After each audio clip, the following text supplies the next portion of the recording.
আর দেবে ঝোল না খা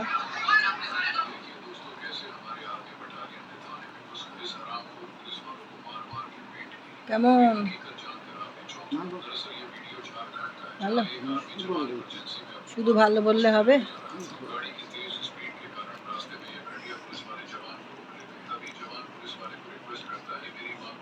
নমস্কার আজকে দেখো আমি তেলাপিয়া মাছ রান্না করব তার জন্য আমি দিয়ে দিলাম হলুদ লবণ এবার এই মাছগুলো আমি ভেজে নেব মাছগুলো অনেকটাই বড় বড়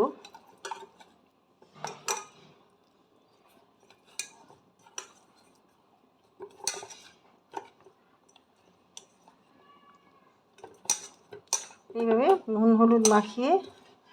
আমি এখানে তেল গরম করতে দিয়েছি আমি ভেজে নেব দেখো আদা একটা টমেটো বড় আর তোমার কাঁচা লঙ্কা 3খানা নিয়ে নিয়েছি এটা আমি একটু জল দিয়ে পেস্ট করে নেব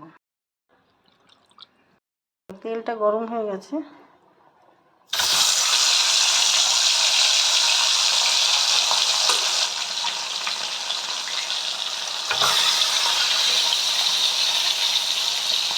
আমি মাছগুলো ভেজে নেব ভালো করে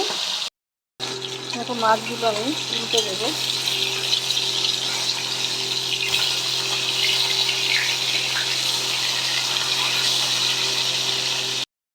দেখো মাছগুলো ভাজা হয়ে গেছে ওই তেলের মধ্যে আমি দিয়ে দিলাম কালো জিরে আর এটা বেগুন দিয়ে করবো কিছু বেগুন নিয়ে নিলাম বেগুনগুলো ভেজে নেব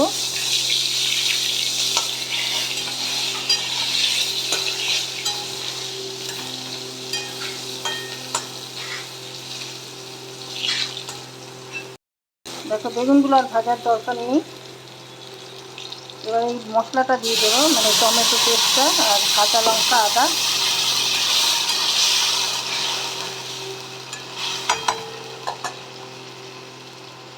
দিয়ে দেবো হলুদ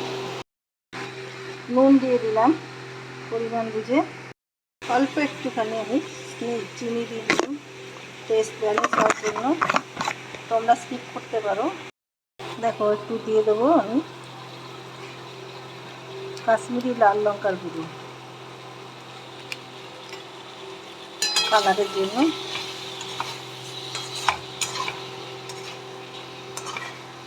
না দিলেও চলে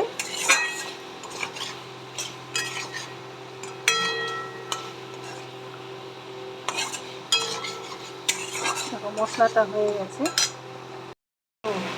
মশলাটা এবার আমি দিয়ে দেবো জল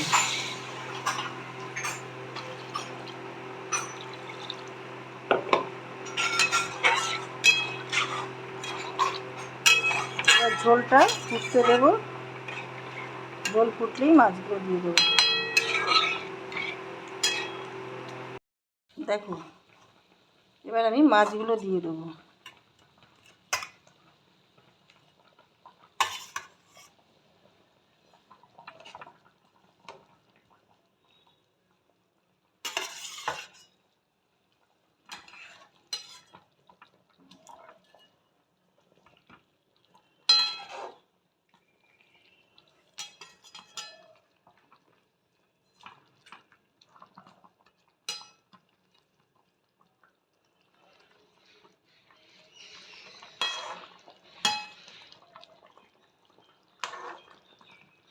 মাছের আর জায়গাই করতে পারছে না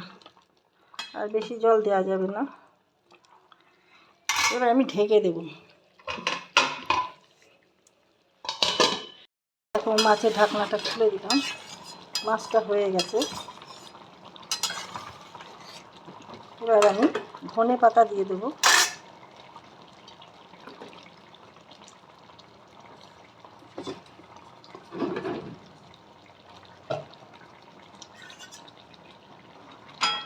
বাস এবার মাছটা আমি নামিয়ে ফেলবো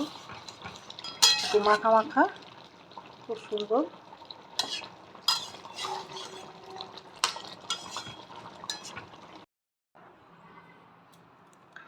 দেখো তেলাপিয়া মাছের রেসিপিটা বিনা মশলা ছাড়া শুধু এর মধ্যে টমেটো আদা কাঁচা লঙ্কা আছে এই দিয়ে মাছটা রান্না করলাম। তোমাদের কার কীরকম লাগলো জানাতে ভুলো না। লাইক শেয়ার কমেন্ট করে আমার পাশে থেকো। যারা ইউটিউব থেকে দেখছো তারা সাবস্ক্রাইব করে দিও। বেল আইকনটা ক্লিক করলেই নোটিফিকেশান তোমাদের কাছে পৌঁছে যাবে। আমি যা যা ভিডিও করব সবার আগে তোমরা পাবে। তো ভিডিওটা এখানেই শেষ করলাম। সবাই ভালো থেকো, সুস্থ থেকো। Thank you.